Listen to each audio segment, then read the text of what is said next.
कोई संस्था जब कोई बात उठाती है तो मुझे लगता है कि संबंधित लोगों को एक बार इसका संज्ञान लेना चाहिए, आपस में बातचीत होनी चाहिए। क्या है, राम दृष्टि भी है, राम दृष्टा भी है, राम सृष्टि भी है और राम सृष्टा भी है, राम ईश्वर भी है, राम मानव भी है। हमारे साथ बातचीत करने के लिए हैं भारतीय जनता पार्टी के से सांसद हैं, दिल्ली से प्रदेश अध्यक्ष रहे हैं, स्टार प्रचारक हैं मनोज तिवारी जी। मनोज जी, एक लवकुश रामलीला का जिक्र हुआ जिसमें पूनम पांडे जी का जिक्र आया और विश्व हिंदू परिषद की तरफ से भी विरोध दर्ज किया गया और कई जगह से विरोध के स्वर उठ रहे कि उन्हें मंदोदरी का जो कैरेक्टर दिया गया है वो उनके कैरेक्टर को सूट नहीं करता है, इसका विरोध हो रहा है। आपको क्या लगता है इस पूरे विषय को लेकर? नहीं, कोई संस्था जब कोई बात उठाती है तो मुझे लगता है कि संबंधित लोगों को एक बार इसका संज्ञान लेना चाहिए, आपस में बातचीत होनी चाहिए। और विश्व हिंदू परिषद बहुत सम्मानित संस्था है, तो अगर उसने कुछ कहा है तो उसका संज्ञान लेकर के वो लोगों को बातचीत करनी चाहिए, जो उसका निदान हो सकता है निकालना चाहिए। आपको क्या लगता है कि बहुत सारे लोग जो हैं वो अब रामलीला से जुड़ रहे हैं, जिनका सनातन पे कभी विश्वास नहीं था, जो हिंदू धर्म को नहीं मानते थे, राम को नहीं मानते थे, लेकिन अब वो राम की तरफ उनका झुकाव हो रहा है। ये भी एक महत्वपूर्ण विषय, इस तरफ भी, इस पहलू पर भी विचार करने की आवश्यकता है। हाँ, इस पे तो विचार होना ही चाहिए और हो भी रहा है। क्या है, राम दृष्टि भी है, राम दृष्टा भी है, राम सृष्टि भी है और राम सृष्टा भी है, राम ईश्वर भी है, राम मानव भी है। राम अध्यात्म मन की शांति भी है, राम रोजगार भी है। रामलीलाएं इतनी होती हैं तो बहुत सारे लोगों को रोजगार भी मिलता है। इतने आप देख लीजिए, भगवान राम का मंदिर बना तो कुछ लोग कहते थे कि इसको बना करके क्या कौन सा रोजगार मिलेगा। आज हजारों लोगों को वहाँ से रोजगार मिल रहा है, बहुत बड़ा इनकम जनरेट हो रहा है टूरिज्म के मार्फत। तो ये भी बड़ा एस्पेक्ट है। और रामलीलाओं में मैं आजकल देख रहा हूँ कि अनेक धर्मों के लोग, मुस्लिम समाज के लोग, क्रिश्चियन समाज के लोग, वो लोग इसमें विधिवत आते हैं और कई तो भाग लेते हैं, पाठ कर रहे हैं। तो इसका स्वागत होना चाहिए। बाकी जो कोई सांस्कृतिक संस्था, कोई सामाजिक संस्था कोई बात उठाए तो उससे निश्चित रूप से बातचीत होना चाहिए और जो रास्ता हो निकालना चाहिए मिलजुल के। बिल्कुल। लेकिन आज एक बार फिर से राहुल गांधी ने प्रधानमंत्री को कहा कि सबसे कमजोर प्रधानमंत्री हैं, क्योंकि अमेरिका ने एक बार फिर से H1B जो वीजा है उसका शुल्क बढ़ा दिया है और प्रधानमंत्री कुछ कर नहीं पा रहे।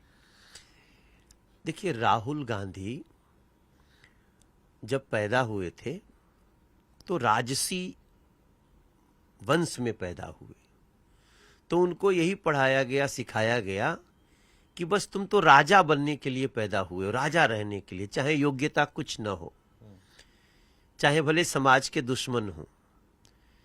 वैसे राहुल गांधी आज एक वोट जिहादी के रूप में जाने जाते हैं। वो वोट जिहाद कर रहे हैं, वो भारतीय संस्कृति का अपमान करते हैं, भारत के लोगों को जाति धर्मों में बांटने का काम करते हैं, उसके लिए उसी की लड़ाई लड़ते हैं। मैं अपने होशो हवास में और जितना इतिहास पढ़ रहा हूं, कोई आदमी सत्ता के लिए इतना पगलाया हुआ नहीं दिखा मुझे जितना सत्ता के लिए पगलाया हुआ राहुल गांधी दिख रहे हैं। अब उसके लिए भ्रम का सहारा ले रहे हैं, झूठ का सहारा ले रहे हैं, संवैधानिक संस्थाओं को बदनाम कर रहे हैं। तो ये जो इस समय उनका अभियान चल रहा है, घुसपैठिया बचाओ अभियान, तो मैं तो आपके चैनल के लोगों से कहूंगा कि राहुल गांधी जैसे वोट जिहादी अगर घुसपैठिया बचाओ, घुसपैठियों को वोटर बनाओ अभियान चलाते हैं, तो ये देश के प्रत्येक व्यक्ति, हिंदू हो, मुसलमान हो, सिख हो, ईसाई हो, बौद्ध हो, जैन हो, पारसी हो, जो भी हो, शोषित, पीड़ित, वंचित, दलित, मध्यम वर्गीय, अपर कास्ट, जो भी हो, सबका दुश्मन अगर कोई बन के हो सकता है तो वो होता है इलीगल घुसपैठियों का वोटर बनना। और इसलिए इन राहुल गांधी जैसे वोट जिहादियों को देश की जनता पहचानेगी भी और समय आने पे सजा भी देगी। लेकिन सैम पित्रोदा तो कह रहे हैं कि मैं पाकिस्तान गया, मुझे लगा कि वो मेरे घर जैसा है, मैं बांग्लादेश गया।